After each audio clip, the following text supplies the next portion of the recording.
نحمدہ و نصلی علی رسولہ الکریم اما بعد فاعوذ باللہ من الشیطان الرجیم بسم اللہ الرحمن الرحیم۔ تعریفات کے لائق اللہ رب العزت کی ذات مقدسہ ہے۔ درود و سلام کے لائق محمد رسول اللہ صلی اللہ علیہ وآلہ وسلم کی ذات مقدسہ ہے۔ اللہ رب العزت کا فرمان مقدس ہے لعنت اللہ علی الکاذبین، کہ جھوٹوں پر اللہ رب العزت نے لعنت کی ہے۔ تو تاریخ کے حوالے سے بات چل رہی تھی، تو واقعہ صفین کے حوالے سے بات کرنے جا رہے ہیں۔ تو آئیے واقعہ صفین کو کھولتے ہیں، دیکھتے ہیں کہ اس کے اندر کیا ہے۔ تو یہ جو واقعہ میں آپ کے سامنے رکھنا چاہتا ہوں، یہ طبرانی جز نمبر 3 صفحہ نمبر 558۔ اس کا راوی صہیب بن عمر ہے، جو کذاب ہے۔ تمام راویان محدثین کے نزدیک یہ جھوٹا ہے، کذاب ہے۔ تو ایک بات جو میں آپ کے سامنے رکھنا چاہتا ہوں وہ یہ ہے کہ ہمارے علاقے میں ایک آدمی تھا، چوری ہو جاتی یا کوئی آدمی گم ہو جاتا، کوئی چیز گم ہو جاتی، تو وہ اس کا ٹیوا لگاتا تھا، گیس لگاتا تھا۔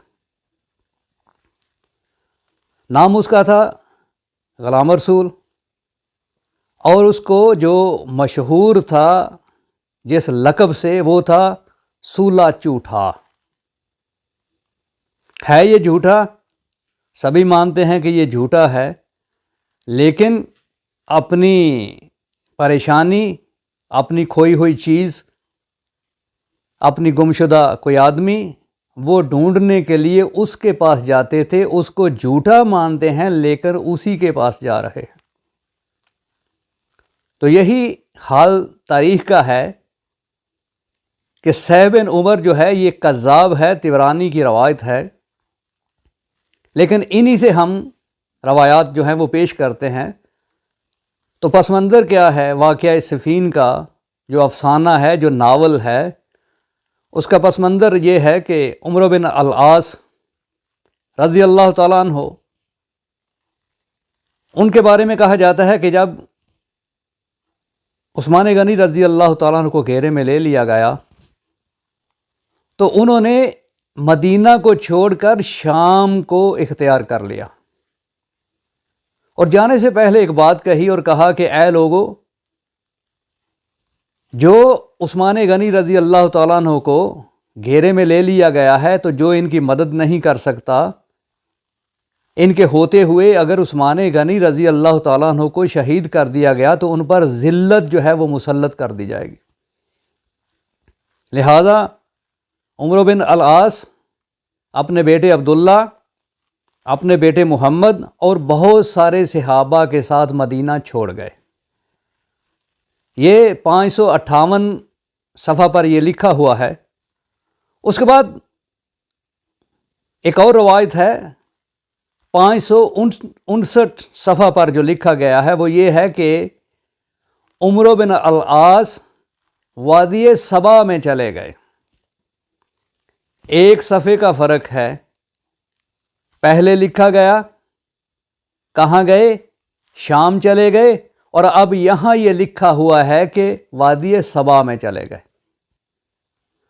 کتنا بڑا تضاد ہے، یا تو وہ بات سچی ہے یا یہ سچی ہے، یا وہ جھوٹی ہے یہ جھوٹی ہے، دونوں ہی جھوٹی ہیں۔ اس کے بعد وہ کہتے ہیں، راوی کہتا ہے کہ یہ وہاں بیٹھ کر جائزہ لیتے رہے حالات کا۔ اب یہ ایک بات سامنے رکھیں، ایک تو اللہ رب العزت کی ذات مبارکہ کی بات لعنت اللہ علی الکاذبین، اور دوسری کہ آدمی جھوٹا ہے بیان کرنے والا، اور تیسری ایک آج کل سیریز چل رہی ہے عثمان کے نام سے، اس کو بھی ذہن میں رکھیے، وہ بھی ایک تاریخی پس منظر ہے، بیان کیا جاتا ہے۔ تو یہ ساری چیزیں سامنے رکھیں گے تو بات سمجھ میں آئے گی۔ اور اصل میں جمل کا جو افسانہ ہے، جو ناول ہے، وہ پہلے لکھا گیا، صفین کا بعد میں لکھا گیا۔ تو میں نے صفین کو پہلے شروع کیا ہے اس لیے تاکہ بات صحیح طریقے سے سمجھ میں آ جائے، سمجھانے کے لیے، ورنہ بنتا تو یہی تھا کہ وہ جو پہلا ناول لکھا گیا، افسانہ لکھا گیا، کہانی لکھی گئی، فلم ڈرامہ لکھا گیا، اس کو بیان کرتے۔ اس کو بیان کرنے کا مطلب اور مقصد یہ ہے کہ بات اچھی طرح سے سمجھ میں آ جائے۔ تو یہ کہتے ہیں کہ وہاں بیٹھ کر جائزہ لیتے رہے، تو جب جمل میں حضرت زبیر رضی اللہ تعالیٰ عنہ اور حضرت طلحہ رضی اللہ تعالیٰ عنہ کی شہادت ہوئی تو ان کو پتہ چلا، ان کو بڑا افسوس ہوا۔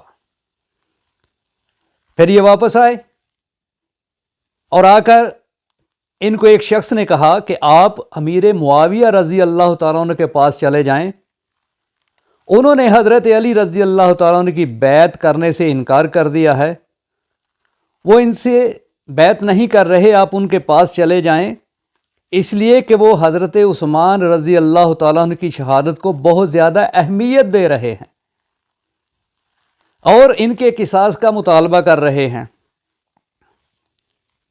تو وہ کہاں چلے گئے؟ وہ امیر معاویہ رضی اللہ تعالیٰ عنہ کے پاس چلے گئے۔ یہ روایت ہے طبرانی کی، جز نمبر 3 ہے، صفحہ نمبر 559 ہے۔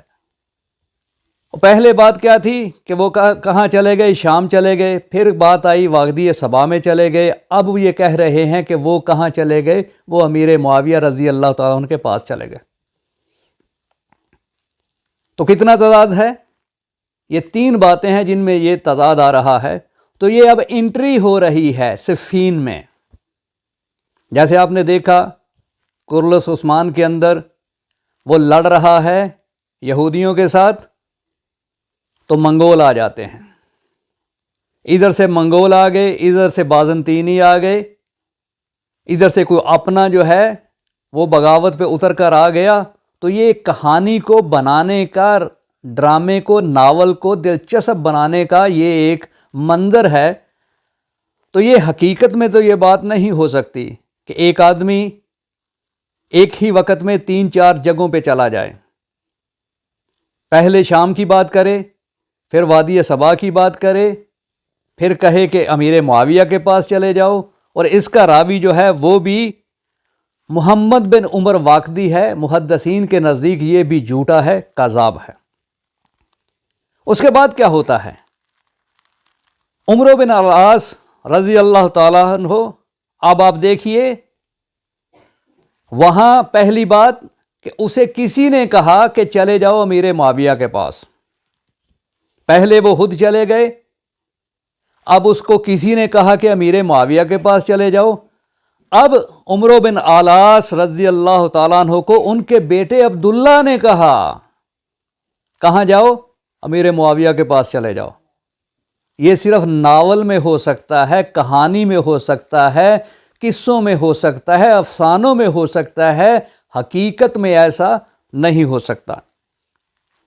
اب وہ اپنے بیٹے عبداللہ کے کہنے پر امیر معاویہ کے پاس چلے گئے، اور آگے بات کیا ہے، کہانی کیا ہے کہ شام، اہل شام جو ہیں وہ امیر معاویہ کو قائل کر رہے ہیں۔ کس بات پہ؟ اس بات پہ قائل کر رہے ہیں کہ حضرت عثمان غنی رضی اللہ تعالیٰ عنہ کی شہادت کا بدلہ لیا جائے۔ پہلی بات کیا تھی کہ امیر معاویہ بدلہ لینا چاہتے ہیں، قصاص لینا چاہتے ہیں۔ دوسری بات کیا آ گئی کہ شام والے ان کو قائل کر رہے ہیں، کس بات پہ؟ کہ بدلہ لیا جائے، قصاص لیا جائے۔ اب یہ کہتے ہیں کہ میں نے امیر معاویہ رضی اللہ تعالیٰ عنہ سے بات کی تو وہ میری بات پر آمادہ ہی نہیں ہوئے، انہوں نے میری بات سنی نہیں، وہ اس چیز پر راضی نہیں ہوئے قصاص لینے کے لیے۔ پہلے بات کیا تھی کہ وہ قصاص لینا چاہتے ہیں، حضرت علی کی وہ بیعت نہیں کر رہے، اس ضد پہ کہ آپ قصاص لو، قصاص لوگے تو بیعت کریں گے۔ پہلے بات یہ ہے۔ اب بات یہ ہے کہ وہاں چلے جاؤ، وہاں اہل شام ان کو آمادہ کر رہے ہیں، لیکن وہ آمادہ نہیں ہو رہے۔ کتنا تضاد ہے؟ یہ افسانوں میں ہو سکتا ہے، حقیقت میں نہیں ہو سکتا۔ اب کہتے ہیں کہ وہ آمادہ نہیں ہوئے تو میں ان کے پاس گیا، میں نے کہا کہ امیر معاویہ میں آپ کے ساتھ ہوں، آپ کی مدد کرنا چاہتا ہوں، آپ میری بات پہ راضی ہو جائیں۔ تو امیر معاویہ راضی نہیں ہوئے۔ اب کہتے ہیں کہ میں نے تنہائی میں، عمرو بن العاص نے تنہائی میں امیر معاویہ سے بیعت ملاقات کی ان کو قائل کرنے کے لیے۔ اب کرلس عثمان کا ڈرامہ جو ہے اس کو آپ دیکھ رہے ہوں گے، وہ ایک ایسا سین آتا ہے جس کی سمجھ نہیں آتی، اور اس کے بعد، اس واقعے کے بعد وہ دکھاتے ہیں کہ عثمان اور یہ اس کا کوئی ساتھی کسی جگہ پر بیٹھ کر وہ مشورہ کرتے ہیں۔ اب یہ تنہائی کی ملاقات ہے، اور محمد بن عمر واقدی کو تنہائی کی ملاقات کا بھی پتہ چل گیا۔ واہ کیا بات ہے! ڈرامے میں ہو سکتا ہے، حقیقت میں نہیں ہو سکتا۔ وہ کہتے ہیں کہ میں نے قائل کیا۔ پہلے کیا تھا کہ وہ قصاص لینا چاہتے ہیں، پھر کیا ہے اہل شام ان کو آمادہ کر رہے ہیں، وہ آمادہ نہیں ہو رہے، پھر کیا ہے کہ میں نے بھی ان کو آمادہ کیا، وہ آمادہ نہیں ہو رہے، اب کیا ہے تنہائی میں ہم ملے اور میں نے کہا کہ اگر قصاص لینا چاہتے ہیں، جب وہ آمادہ ہی نہیں تو قصاص کس کا لینا چاہتے ہیں؟ جب وہ راضی نہیں اس بات پہ قصاص لینے کے لیے، تو اگر مگر کیا، اگر لینا چاہتے ہیں، اگر دینا چاہتے ہیں، یہ کیا ہے؟ یہی تو افسانہ ہے۔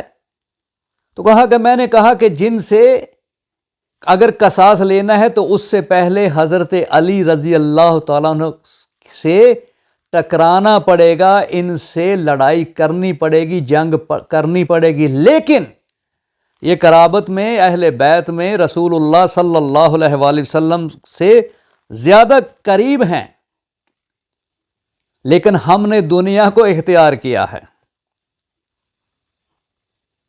اس کے بعد فرماتے ہیں کہ حضرت عمرو کی یہ بات سن کر امیر معاویہ رضی اللہ تعالیٰ عنہ نے حضرت عمرو بن العاص سے صلح کر لی۔ ان سے لڑائی کہاں تھی بھائی؟ ان سے تو لڑائی تھی نہیں، صلح کس بات کی؟ تو یہ طبری جلد نمبر 3 صفحہ نمبر 560 پہ یہ لکھا ہوا ہے۔ 58، 59 اور 60 ہر صفحے پہ یہ رنگ بدل رہا ہے گرگٹ۔ سمجھ نہیں آ رہی تو عقل والوں کو نہیں آ رہی۔ یہ تو بتا رہا ہے کہ میں جھوٹا ہوں، جھوٹ بول رہا ہوں، جھوٹ پر جھوٹ بول رہا ہوں، تمہیں سمجھ نہ آئے تو میں کیا کروں؟ اور دوسری بات یہ ہے کہ تنہائی کی جو بات ہے، تنہائی میں جو باتیں ہوئیں وہ اس کو کیسے پتہ چل گئیں؟ یا تو امیر معاویہ نے بتایا کہ میری اور عمرو بن العاص کی یہ بات ہوئی ہے، یا حضرت عمرو بن العاص رضی اللہ تعالیٰ عنہ نے اس کو بتایا کہ میری اور ان کی یہ بات ہوئی ہے۔ اس کے بعد کیا لکھتے ہیں؟ آئیے بات کو لے کر آگے چلتے ہیں کہ حضرت علی رضی اللہ تعالیٰ عنہ نے حضرت جریر رضی اللہ تعالیٰ عنہ کو امیر معاویہ رضی اللہ تعالیٰ عنہ کے پاس بھیجا۔ کس لیے؟ کہا کہ مہاجر اور انصار میری بیعت کر رہے ہیں، لہذا آپ بھی میری بیعت کیجئے۔ تو عمرو بن العاص نے کیا کہا کہ اے امیر معاویہ رضی اللہ تعالیٰ عنہ، قصاص کن سے لینا ہے؟ قاتلین عثمان رضی اللہ تعالیٰ عنہ سے۔ اور یہاں کیا بول رہا ہے؟ بات میں رنگ بدلنے کے دیکھیے، معاملات دیکھیے۔ یہ حقیقت میں نہیں ہو سکتا، یہ ناول میں ہوتا ہے، یہ قصوں میں ہوتا ہے، کہانیوں میں ہوتا ہے، افسانوں میں ہوتا ہے، حقیقت میں ایسا نہیں ہوتا۔ تو کیا ہوا؟ کیا مشورہ دیا حضرت عمرو بن العاص نے رضی اللہ تعالیٰ عنہ کہ اے امیر معاویہ رضی اللہ تعالیٰ عنہ، حضرت علی رضی اللہ تعالیٰ عنہ کی مقدس ذات پر یہ الزام لگائیے کہ آپ ہی نے عثمان غنی رضی اللہ تعالیٰ عنہ کو قتل کیا ہے۔ یہ الزام لگا کر آپ جو ہیں ان سے جنگ شروع کر دیں۔ اور کہا کہ شام کے جو رؤسا ہیں ان کو خط لکھیے، ان کو مدد کے لیے خط لکھیے اور حضرت علی رضی اللہ تعالیٰ عنہ سے جنگ شروع کر دیجئے۔ اور کہتے ہیں کہ حضرت معاویہ رضی اللہ تعالیٰ عنہ کو حضرت عمرو بن العاص رضی اللہ تعالیٰ عنہ کو یہ تجویز، یہ رائے بہت پسند آئی، اور اس بات پر آپ نے حضرت علی رضی اللہ تعالیٰ عنہ سے جنگ شروع کر دی۔ واہ کیا بات ہے، کیا افسانہ ہے، کیا مزیدار افسانہ ہے، کیا کہانی ہے، کیا ناول ہے، کیا لطیفے ہیں، کیا گپیں ہیں، اور گپیں ہی گپیں ہیں، اس کے علاوہ کچھ نہیں ہے۔ اس کے بعد جو بات سامنے آتی ہے وہ یہ ہے، یہ تبری جز نمبر 3 صفحہ نمبر 560، اس کا راوی ابو الحسن ہے، جو پہچانا ہی نہیں جاتا، نہ آگا نہ پیچھا، نہ دایاں نہ بایاں، اس کا کوئی ذکر ہی نہیں ہے۔ یہ راوی ہے اس کا، کس کا؟ قصہ صفین کا۔ یہ اس جز کا راوی ہے، یہ اس واقعہ کا راوی ہے جس کا کوئی عطا پتہ ہی نہیں۔ تو اب بات سمجھ میں آئی کہ نہیں آئی؟ آئے گی، ضرور آئے گی انشاءاللہ۔ اس کو کھولنا ہے، اس کو بیان کرنا ہے، اس کو لوگوں کے سامنے رکھنا ہے اور بتانا ہے کہ یہ قصہ ہے، یہ کہانی ہے، یہ سچ نہیں ہے، یہ جھوٹ ہے، یہ الزام تراشی ہے ان مقدس ہستیوں پر جو لگائی جا رہی ہے، لگائی جا رہی تھی یہ نام لے کر صفین کا۔ تو یہ سب قصہ ہے، کہانی ہے۔ اللہ رب العزت سے دعا ہے کہ اللہ تبارک و تعالی ہم سب کو صحیح دین کو سمجھنے اور اس پر عمل کرنے کی توفیق عطا فرمائے۔ وآخر دعوانا ان الحمد للہ رب العالمین۔